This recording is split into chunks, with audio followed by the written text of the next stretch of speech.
Monday was the annual clean out the locker day and meet the management, meet some of the players. It was a select group of players that were presented to the media.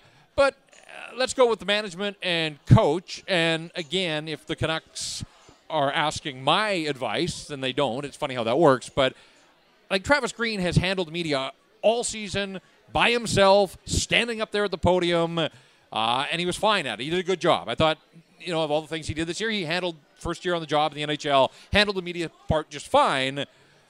Could we not separate the coach from the president and the general manager and have two separate availabilities? Because there's lots of questions that were for the coach, and then there were other questions that were more management-based, and it just seems like they kind of serve as their own deflector shields up there when it's the three of them. And refresh my memory, was Jim Benning on the podium on Monday? That is as quiet and as subdued as Benning as I've I in fact went back.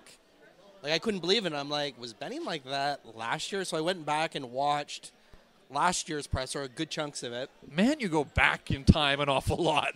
Do you go back and listen to other old podcasts just for fun? It's part of the job. And he was like, had his chest out, his shoulders were back. He was super confident about talking about adding depth and how the next season the team wouldn't be in the same injury situation, that they would have more depth to be able to handle it. Of course, that didn't happen. He definitely had a look this year of a guy who was asked to play it down. Don't be too confident. Don't be too boastful. I'm convinced and have heard that their direction heading into that press conference was to kind of under-promise, undersell, because even like a couple of weeks earlier, he was on with Murph talking about, well, the Sedins are going, how are you going to replace these guys? And he was like, free agents, we're going to get guys. And you didn't hear any of that on Monday. And in fact, I did ask, like, how are you guys going to fix the defense? And I was looking at Trevor and Jim. They both at the same time leaned back and they looked right at Travis and they waited until Travis answered. And so he answered, and I actually had to interrupt, and I said, no, like, this is for you, Trevor. Like, how are you guys going to get over this obstacle and fix this thing? And they did say at that point, like, well, we'll look. If we can get something in free agency that works, we'll go for it. But definitely that was super subdued. Jim, super subdued. Trevor, and again, Travis stole the show. And if I were Trevor and Jim, I see why they bring Travis Green there, because he is the team's best spokesman. He is the team's best salesperson. He is able to talk in a way like you believe, okay, he has a plan. He knows things. Like, they're 26th overall this season they finished. They finished barely ahead of last year, but somehow it feels way better. And I don't know why, because Besser is part of it. But other than Besser, there wasn't a big explosion by any player that had some out-of-world season or took a huge step where he would say, right, they're going to be okay because of who?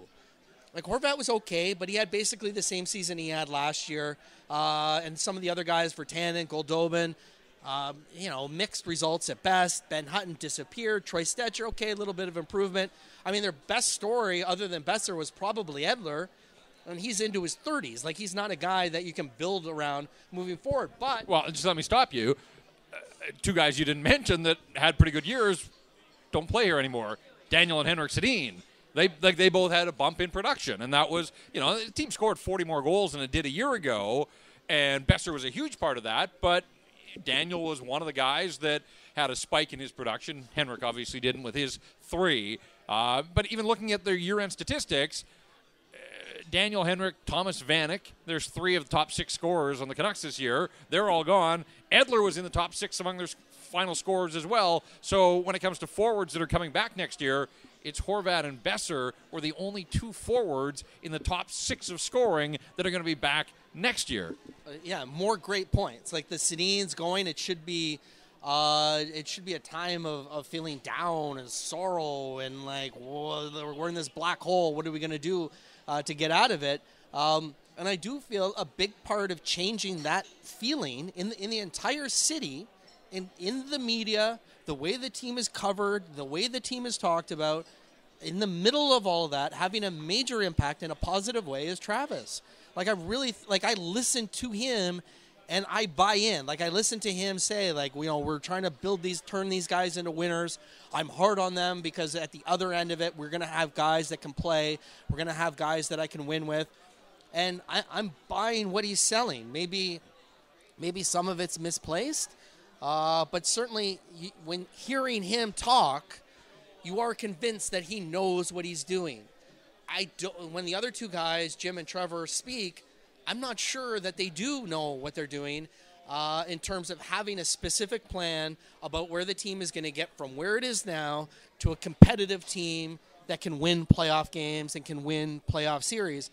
And like this question, and I posed it, others have posed it. Like, I don't think it's this impossible question that people keep saying, no one can answer this and Trevor can't answer that, and that's totally unfair. Like, there's nothing wrong with saying we have a 3 to 5 year plan of how we're going to get a team into the playoffs. Like, I think we'd all accept that, and I would be comfortable with them saying that. I'd be like, okay, I would be more into it if they said I have a 3 to 5 year plan of how we are going to be winners, as opposed to them constantly going, I don't know, you never can tell, which they seem to be saying, and which was also that same sentiment reflected in that bizarre, the bizarre 15, the April 15 tweets out of owner Francesco Aquilini, which said, well, look at Colorado and look at Arizona's second half and look at Jersey. They did it, so maybe we can do it too. Like, come on, man. Like, none of that feels like a concrete plan to me, and nothing I've heard out of Jim or Trevor so far in this year has felt like they've got a plan to get this team back to the playoffs.